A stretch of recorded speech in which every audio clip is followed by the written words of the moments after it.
Welcome to this week's podcast of Kickin It With Kidneys with your host, Cindy Barclay. Hey, Cindy, take it away. And hello out there, and welcome back to Kickin It With Kidneys, a forum to discuss important topics for historically suppressed voices within the dialysis community.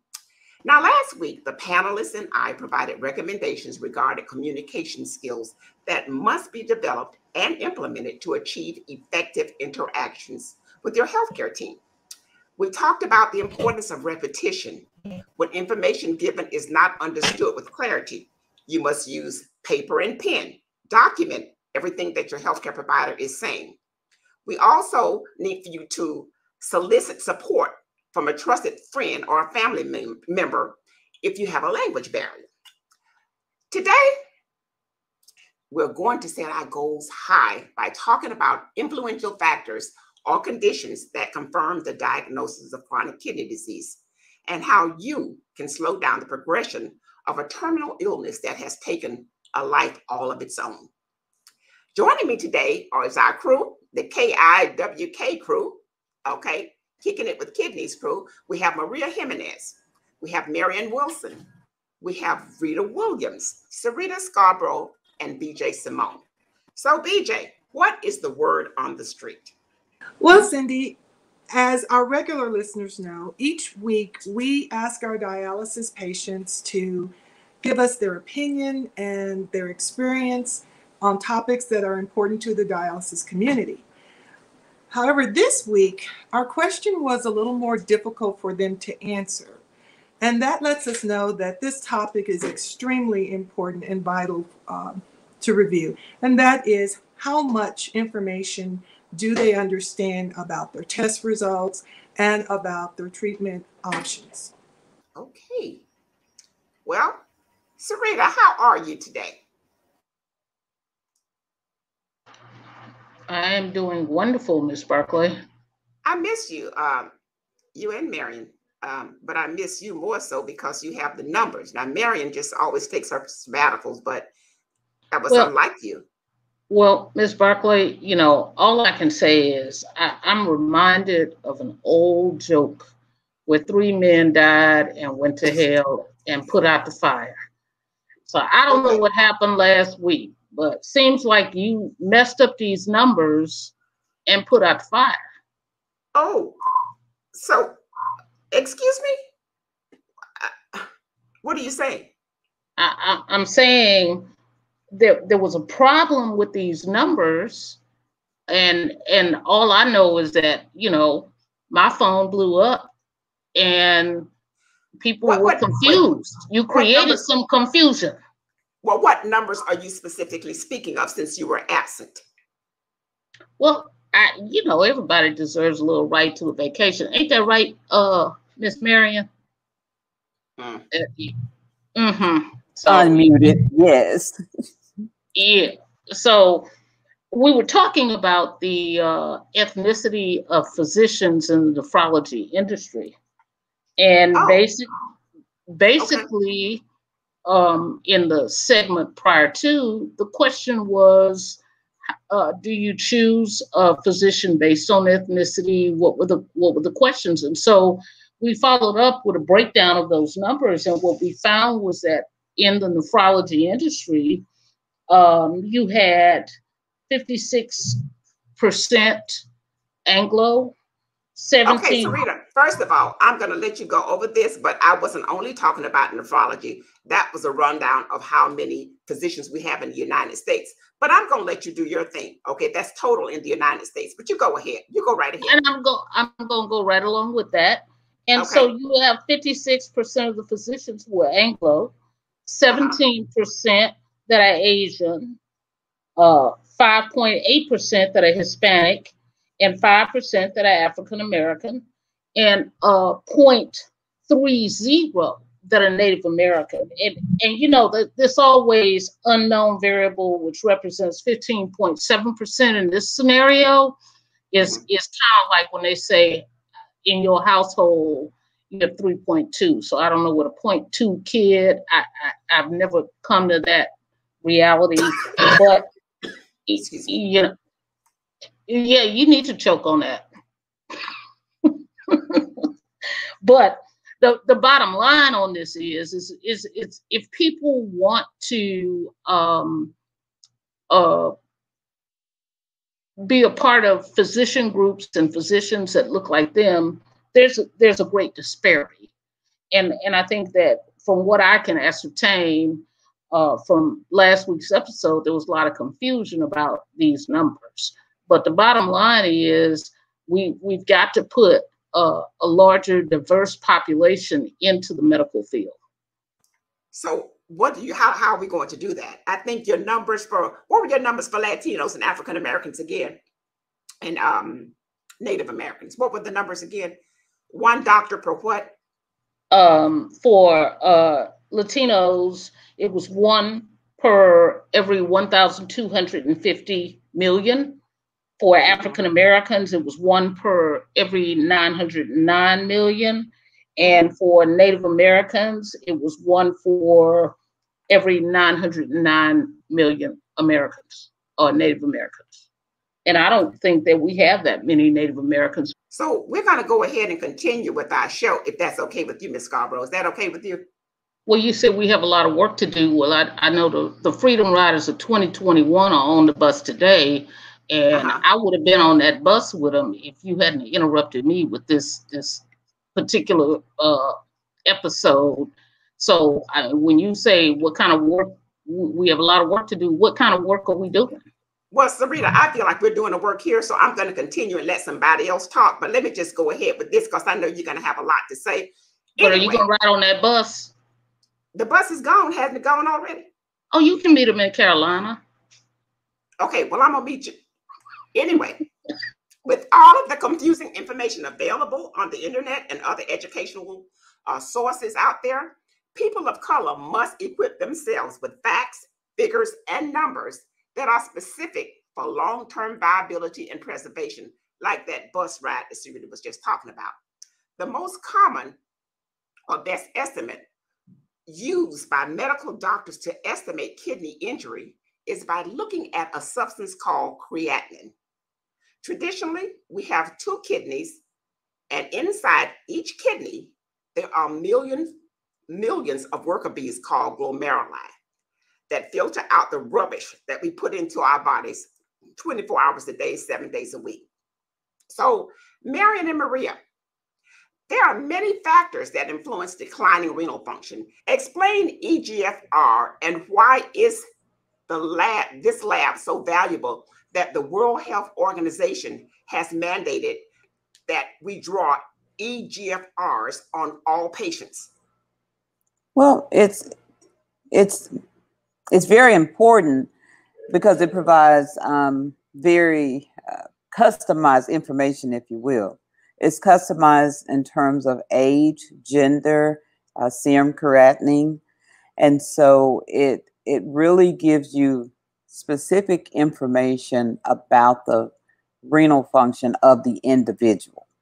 So okay, another thing to add to that, which is interesting, is that they add race to that. So you've got their creatinine, age, yes, that is and part, also race, which is very interesting because, African Americans are, highest population of patients on dialysis, followed by Latinos and Native Americans, but they include race in there. So there's a little bit of information that says that self-identified Black or African American people have higher levels of creatinine in the body. And why is that?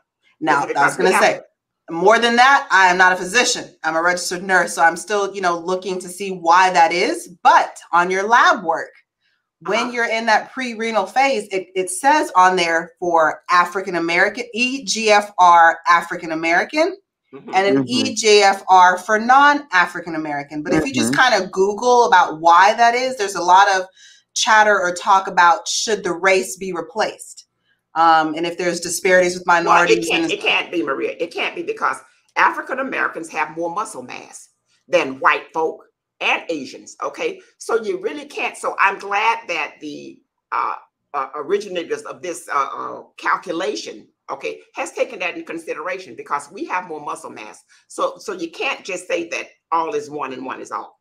But it's interesting. It's an interesting read, Ms. Barclay. It's a very interesting read. But the education piece of it for the estimated glomerular filtration rate, they look at your creatinine, which comes from, it's a waste product in your muscles. So that doesn't make sense for African Americans, age and race. So this is the number that will identify your renal function and the stages of your function. Remember the stage 1 through stage 5. So this is the key. All right. So we got to do a little education, you guys. Come on, help me out, Marion Wilson, because we're talking about the glomeruli. Let's talk about the glomeruli, because I think if we educate patients, then they will know what to ask their physicians. Okay. So let's go into the glomeruli. And I said that there were millions of them. We have 2 kidneys. Can you guys give me more examples? You know, we got 2 kidneys and you got these glomeruli that are basically the function. They're doing the filters. Okay. They filter out the waste products. Okay. So basically creatinine, you know, medicine is not precise. So the doctors, that's why the EGFR is so important and why it's been mandated by the World Health Organization, because that's the best that they have. So when you're talking about renal failure, what is the calculation that is? Is it 60 milliliters per minute? Do you guys know? 60 liters per minute. Now, unfortunately, I depend on our good Spectra and Quest labs for that information, Ms. Barclay. But there is a lot that does factor into the calculation of getting that. But I think it's most important that patients know to ask their nephrologist what their GFR is. What were you about to say, Marion? What the formula, 60 milliliters per minute per 1.73 meters squared. Okay, so that's 60 milliliters per minute. If it's less than 60. If it's less than that, okay. And that 60 milliliters per minute is the blood that's cleaned. The creatinine is cleaned out of your blood. So the creatinine is what Maria was talking about. So that creatinine that's cleaned out of your blood at 60 milliliters per minute is okay. It's when it gets below that, okay? 60 or less. 60 or less. Okay. So I want patients to really understand what we're talking about here. So when you're talking to a doctor, you need to be concerned about your creatinine first. Okay, you guys, what are some of the other factors as to why, you know, how physicians come up with that? Because they don't only use that. That's a major part of it. But what other indicators, again, do they use when you're talking about renal failure? How do they diagnose you? I mean, what are the lab results that they look at? Because it's all a numbers game. Well, you touched on the most important numbers. You mentioned the blood urea nitrogen. You mentioned the serum creatinine, and you mentioned the estimated GFR. So those are really your key lab values that will give information about the status of the kidneys, how well the kidneys are functioning. Okay. Do doctors look at things like potassium? You have to think about what else your kidney does. So they filter. So if you have your other chemistries that are in your blood that can be thrown off because your kidneys are not functioning. And those things would be like your potassium, you know, your phosphorus, you know, sodium, things like that. Your kidneys are filtering your blood, keeping things clean. What about the blood? What about your blood count? You know, that hematocrit and hemoglobin. Anemia as well. Your hemoglobin count. Your chemistries will be not as on point for normal kidneys. So you'll see those numbers in your regular chemistries. Your CBC, complete blood count, your numbers will be off. And this CMP, your complete metabolic panel, they'll see that in there as well. So go ahead, Marion. Well, I was going to just add that when I am teaching a new patient about what's going on with them, one of the things, in addition to what information Maria just shared, I share with them that in addition to the kidneys being filtering units, the kidneys also produce hormones. And one of the hormones that is produced is erythropoietin. And so oftentimes they will come and a common complaint will be, I have no energy. I feel very tired. And when the lab report is received, one of the things that is noted for many is they are very anemic. And that's because, and what I share with the patient is that you're anemic because the kidney function is compromised. So the production of the erythropoietin is compromised, which means you're going to be more susceptible to anemia. And go on to explain how to address that and encourage them and help them understand that's a temporary situation because of all of the medicines that are currently available on the market to address that issue. Okay, so let me give y'all an example. We have to deal with our people, minorities. Had a patient that came in 2016, was diagnosed, was getting there, but not quite there yet with the lab report. Patient didn't show up till 2 years later. And by this time, there was no choice. The doctor had no choice. Whereas if he or she would have complied with the doctor, then they may have been able to save that kidney function. Let me ask BJ this. BJ, why do people of color appear complacent with the realities of healthcare knowledge? I mean, what is the problem here? They don't follow through, don't want to go to the business, but then when they get sick, from a financial perspective, I mean, it's costly, very costly. So why is it that people of color appear complacent? There are reasons that patients may be a little hesitant or neglectful in healthcare, particularly in communities of color. And these are mostly functional reasons that usually involve finances. Some of our people on the street have even made comments to that extent. So the first one would be finances. Many people in communities of color don't have insurance at all, or they have inadequate insurance. And so if there is out-of-pocket expense or an additional copay, they may see this as a discretionary cost, or at best they may see it as simply another way for the provider to get money that they don't have. The next thing is transportation. Many families have only one car, and that car is shared by multiple members of the family. And so they may have to rely on the convenience of others to get to doctor's appointments. If there's a schedule conflict because of work or school, then the appointment may not be seen as a priority.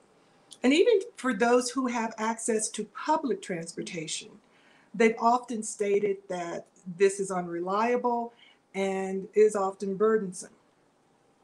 Our next thing would be family responsibilities.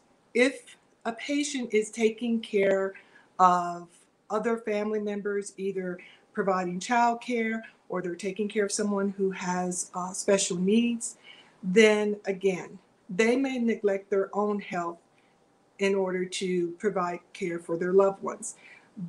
Caregivers are notorious for missing their own doctor's appointments to make sure that the other family members are taken care of.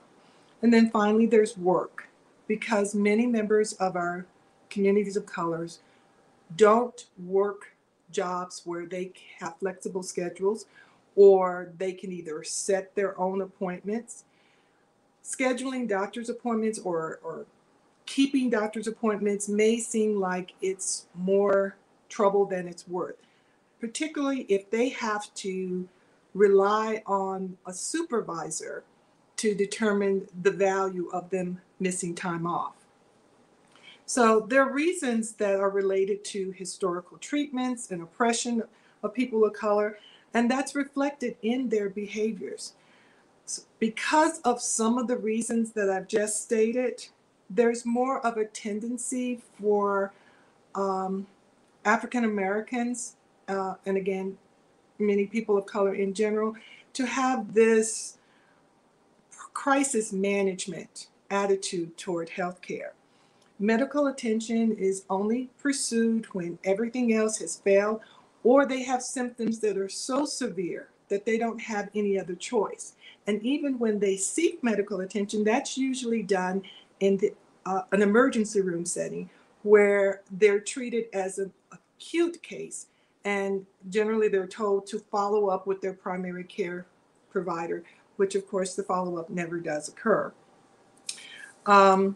Because of the long-term disparity in healthcare, many minority communities may not have the same level of trust and confidence as their white counterparts.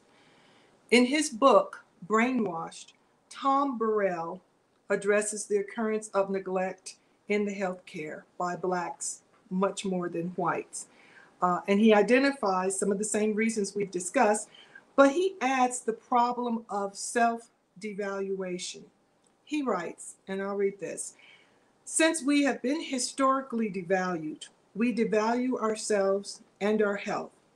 He then goes on to describe in much more detail examples such as minorities refusing to acknowledge a health problem or deliberately engaging in poor diet and addictions, as well as other risky behaviors. He says that this is a reflection of untreated trauma and depression, and he calls this a slow suicide dynamic. There's so many other things that we could discuss as it relates to health disparity, and particularly the instance of minorities neglecting their health care. And we will post a link to his book and other studies related to this topic so that people can educate themselves about historical health disparities, as well as get some really concrete information on what they can do to combat this today. All right, so Rita, can you give me some examples of what are some of the initiatives that you have observed within the Latino community to employ better health practices? Because we seem to have a deficit with minorities following up and following through. But when we get in trouble, then it's everybody's problem, and everybody's, it's a financial burden to everyone. Well, what I have seen a lot is the publications and communication with the Latino consumer. Companies such as hospital groups are spending millions and millions of dollars to try to enhance that relationship. Prime example is COVID and the COVID vaccine, where Moderna and Johnson & Johnson and Pfizer, you know, Walgreens, CVS were sending out these massive stuff in Spanish because they were wanting, first of all, to contribute and to inform the public about what was going on. And then, of course, coming in to test or coming in to get the vaccinations. So that was one thing. I've also seen a lot of Latino celebrities. We have like George Lopez and Selena Gomez that both are people that have received transplants. So they have really been speakers for the Latino community, talking about the importance of going in and getting tested for hypertension, diabetes, and going to the doctor to see what's going on with you. Also, I've seen a lot of radio and television. Latinos, we love our radio and we love our television. Telemundo has been awesome in the Latino community, helping us with those health disparities. They've, gotten assistance from celebrities. I watched a show the other day because I love me some Telemundo. I need to keep up with my Spanish. So I saw they were advocating for eating healthy, exercising, going to the doctor. We're not the best at going to the doctor because, like we've talked about in the past, we don't always have that insurance. But they were advocating for the use of the community health centers. So I've noticed things like that. It has been moving. I think COVID has helped a lot as well. Yeah, but Rita, when you look at it now, COVID, when you talk about COVID, there was a whole lot of money yes. into COVID. So there was some incentives there for people to push for that. Yeah, we don't see that in renal failure. We don't see that in renal failure, you know? Yeah. So I hear what you're saying, but the government basically is not there long term. I mean, of course, they're going to support. They pay for dialysis and things of that nature. But the push in our communities is not as prominent as it should be. Well, and that's something it's a work in progress. We need to get on the Freedom Rider train and make sure that we're all pushing for this. I mean, it's part of the education, and we've talked about that. I know, and it sounds like a broken record, like I'm preaching to the choir, but it is educating our communities and getting the word out. I mean, who's going to help us if we don't help ourselves? Well, Sarita, from an economic point of view, you know, African Americans and Latinos, you know, we used to have our own communities. And I know BJ always says that, oh, it doesn't do any good as far as that we cannot be segregated. And I'm not trying to segregate us, but I just know coming up as a child, there was no Rosewood, or what was the other place in Oklahoma, Sarita? What was the name of that? The Wall Street, Black Wall Street, Tulsa. Right. But each community had their own Wall Street, in that I had examples of people that were leaders, okay? And we did well. How do we get back to that? Because, you know, with all this stuff that's going on in the world today, we really need to get a handle on this and help ourselves, because we really can't depend on anyone else to help us. What is your recommendation? I'm talking about finance, okay? We're talking money. So what is your recommendation? Well, I think it's quite simple. I think successful people need to start giving back, and not through conversation, but through finances. Not necessarily relying on the church, but developing programs that are at the ground level. And it's what Rita talked about when she mentioned George Lopez. But how much has George Lopez done in the community to walk around and say, this is what caused my renal failure? This is, and they're not giving back. Alonzo Mourning didn't do it. Natalie Cole didn't do it. Gary Coleman didn't do it. I mean, the list is continuous. But you know what happens is we see people that make the money, and then they turn around and they go live their life. They're not putting or reinvesting back into the communities. And so why do communities fail? They fail because people aren't putting it back. If their version of putting it back is going and getting the hottest new Range Rover, that doesn't help our community. And so when you see these people on the Freedom Bus, they're riding because they believe in a system, and they're willing to take time. And I know BJ's not on the line right now, but they're willing to take time to get on the bus with however many other people and drive a ride from Arizona to Washington. That's their time. And they're not getting paid to do that. And so sometimes we have to make an investment that's bigger than our self-interest. And that's what happens. Most of the people who have the money to put back into the community choose not to spend it there. And so until there's a new psyche in that it's not going to change. Well, do you have any recommendations as how we can reinstitute that mental strength that we had that no longer exists?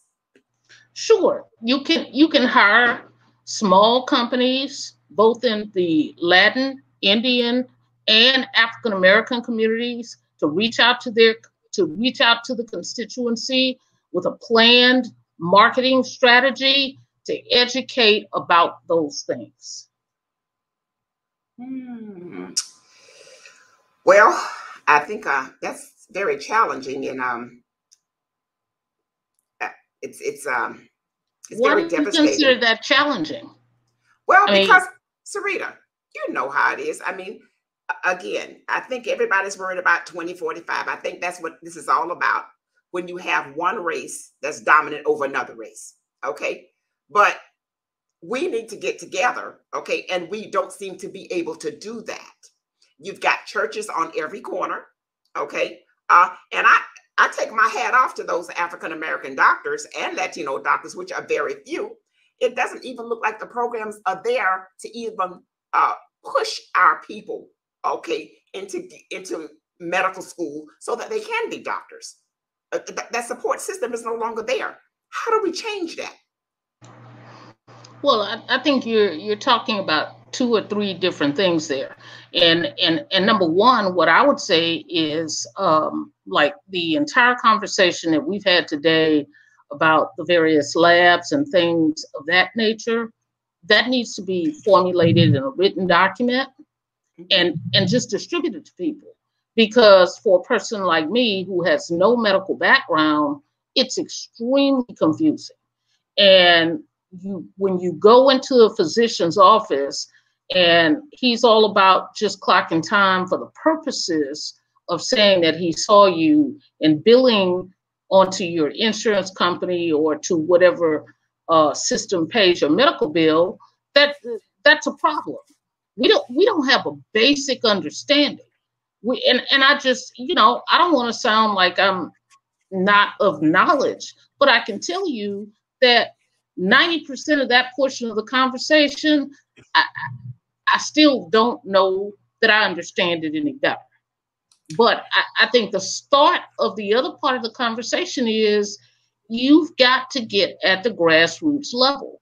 And if you don't know the people, and I'm to the point where I don't want to go through the churches, because the churches, to some extent, have been bought and sold as well. It doesn't matter. They disfellowshipped you anyway, didn't they?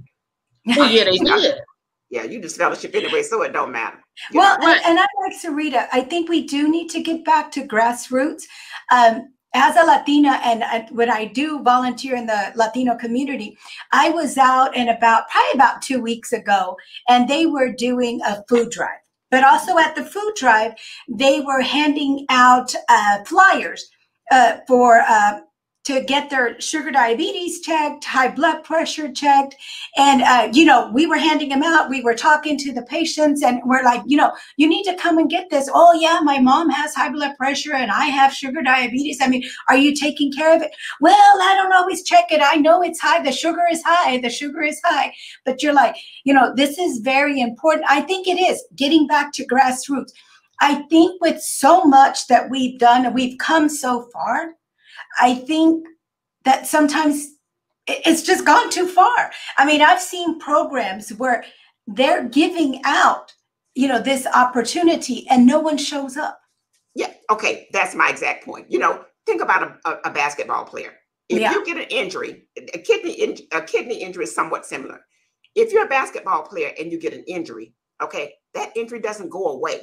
Okay. Right. You have to keep follow up and you have to follow up and you have to keep working on it and keep going to see your doctor. But a lot of these patients are just missing in action, and then when you do hear from them, they're ready to go on dialysis. Yeah. And I think the issue with me is how do we stop the progression of renal failure? That's what we need to do, since there's so many minorities that are on these machines. Well, how do we stop that? One of the things. Go ahead, Mary. I was going to say, I think it's very important to also consider the very important factor of finances. I want to go to the doctor, but if my financial situation doesn't support that, then I can't go to the doctor. And the other piece of that, oftentimes part of that slowing the progression process includes medications. So if I don't have the financial resources, I'm not going to be able to follow up with the physician. I'm not going to be able to purchase the medication. And so, as we all know, high blood pressure is the silent killer. I don't necessarily have symptoms, so I feel that everything is okay. So I think that's a big part of why the follow through isn't where it needs to be. Don't we have health care for all here in the United States? We're in Texas and there's a hospital called LBJ. Okay. I mean, can't you go to LBJ? You ever been over there? Oh. Yeah. It does take a minute, but if you want your health care taken care of, you just sit and wait. Right. I mean, they give the gold card. Our patients sometimes when they have to go to LBJ, they're like, well, the community hospital takes forever. I said, but it's either free or at a low cost that you can afford, and you can get, your checkup and your medication. You have to be patient, and I know patience is a virtue, but I mean, there is sometimes we have to take accountability too. I'm not playing the blame game, but we have to take accountability. I mean, if my dad was, having high blood pressure and we couldn't afford it, trust me, we'd be sitting at LBJ waiting patiently. Right, because once you go on dialysis, you're going to wait anyway. Depending on you're going to be waiting for what, 3 to 4 hours anyway? Yeah, longer than that. Oh yeah, longer than that. So I think that's what we're trying to teach here. But I think Sarita, you had something that you were going to say. Well, I think Marianne covered it, and she definitely did it more eloquently than I could have ever done it, because I was just kind of in disbelief when you compared the NBA to poor people. And so that's the start. Now on this LBJ thing. I really did not miss you, but okay. Go ahead. Okay. Well, on this LBJ initiative that we're now in the discussion of, the problem is, what do you do when you have a parent that's working, that's responsible for their kids, and what you're telling them to do is, well, you're going to wait anyway, but you go sit over there at LBJ and get your turn, get your free health care, and get your free prescriptions. What happens to that individual's job? And so I kind of take the counter narrative to what I'm hearing about, and I think the county system should be just as good as any other medical system, regardless. I mean, healthcare is healthcare. Now, we didn't say LBJ did provide good healthcare. They do provide good healthcare, I must say, and they have extended hours. But they just make you wait. Well, I mean, you have to wait. We waited our primary. They're busy. Physician. They're full. Right. That's exactly right. They have so many. I know they're expanding. All community health is trying to expand and put community health centers in every quadrant of the cities and stuff. So yeah, it is a waiting game, but either it's waiting a little while or not getting any help at all. I mean, I know, Sarita, it's a win. A lot of people, and I'm playing, devil's advocate or not, but people make time for what they want to make time for. And I do understand that there's certain barriers, with work and things like that, but there's ways. You just have to be, you have to plan ahead if you can, wait too late and then you won't be able to plan. But you have to make time for your health if you want to live.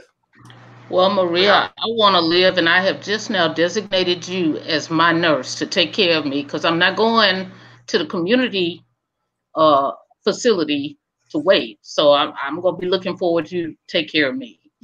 Okay. Sarita, do you have some underlying issues that we don't know about, Sarita? Not as of yet, but again, if you're counting on me to look at the GFR and the creatinine and all of that, I might be in need of a nurse. I used to know somebody named Florence Nightingale, but I don't know if she's still available. Well, Sarita, I agree with you, because all those things they were talking about, I was even trying to take notes and a little confused. Okay, so y'all, I'm excited. I'm really excited about this. Okay, we have a guest coming on July 13th, a real medical doctor that's a nephrologist, and her name is Rapper MD, okay? Is Dr. Mary Washington, and I'm excited. So we're going to be pumping this up because she's going to be talking about how we as minorities can take accountability and slow down the progression of renal disease. Even from an economic view, Sarita, we are not, minorities are not the ones that are at the tables that are receiving revenue from all of this devastation that is around us. And I think it was very important what BJ says, because it's going to take more than a village to make some of these changes. Your analogy? Well, Ms. Barclay, I didn't hear all the question. Can you repeat that, please? Well, it really wasn't a question. It was just a follow-up comment. I mean, you always have something to say to me, but it was just a follow-up comment. My question to you was that all of the money that's going through kidney disease and renal failure, there are not a lot of Black folks. We don't have a lot of them. Well, we got a lot of employment with our race, but we don't have entrepreneurs or people that are at the table like Marion, and myself, that basically can help navigate and direct traffic as to helping our people help themselves. Was that clear enough for you, Sarita? Crystal. Okay. So what I would say is that what we have to do is use our creativity. And by that, even though we may not have the doctors in position, what we did was we identified a series of support services necessary for individuals to receive the services that are provided by people like Marion. And so it would be, the simplest solution would be to start utilizing the services of minority businesses that can provide that. We identified lawyers. We identified pharmacists. We got a problem with that. We got a problem with that because, you know, it's almost like we've been brainwashed to think that light is right and dark is wrong. So a lot of us even choose to, even though we're advocating for more of us, but a lot of us choose to. We think that the care is better if the person is lighter.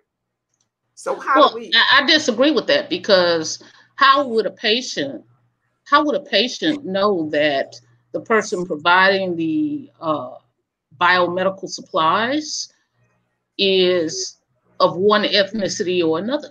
Those are things that are not seen from necessarily the front end. And so that's why in some instances, what you say is correct. But in many of the cases, do patients care what color the insurance man is? I don't think so. Well, that was an analogy anyway. Okay, you guys, so we're going to try to wrap this up. I'm excited about Rapper MD coming on July 13th. We're going to have questions for her. She's going to tell us how to reverse this process. Okay, so I need your final thoughts. Marion, we're going to start with you. You've been missing for 2 weeks, so say something. So tell me something good. Okay. I want to encourage patients to get information. Information is going to propel you on a path of help. And so there's a wealth of information available at your fingertips. I just really want to encourage our patients to access the information so that they can have good health, good life. And they can contact us on Kicking It With Kidneys as well, on the website, whatever. BJ, what do you have to say? Okay, well, my final thoughts would be, first, we perish for the lack of knowledge. We all have to be advocates for education, prevention, and quality health care for everyone. Okay, Rita. Very simple. Familia, go see your doctors. It's very important because things can sneak up on you when you don't expect it. So if you get told you have diabetes, you have high blood pressure, go see your doctor, do your follow-ups. I know nobody wants to wait, or you may have to ask people to give you a ride, but do it. It will pay off in the end.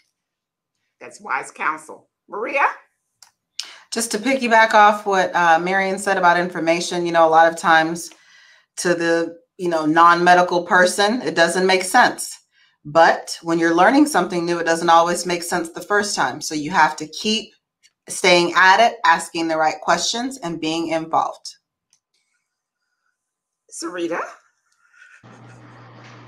Well, Ms. Barclay, I'm going to circle back around to your comments on the NBA. And I'm circling around specifically. Y'all, you know what? Go ahead. I'm circling around. I have just a small point to make. Okay. I am so proud of the Clippers, the Suns, my Atlanta Hawks, and the Milwaukee Bucks, because there are 4 teams that beat out all the teams that pack superstars. And so my message to the people is, even though we may not have the money, we may not have the power or the legislative or political influence, we can still win. And so as you enjoy the NBA playoffs, go Hawks, and we'll see you next week. All right. Well, this concludes our show. And we thank you so much for joining us. And be sure to join us next week on Kicking It With Kidneys. Well, that's it for today. Thank you for listening to Kicking It with Kidneys with your host, Cindy Barclay. See you next week. The views expressed on this podcast are educational and opinion-based. These are not medical doctors. Be sure to catch us on social media on our website, kickingitwithkidneys.com, also on Instagram, Facebook, and YouTube.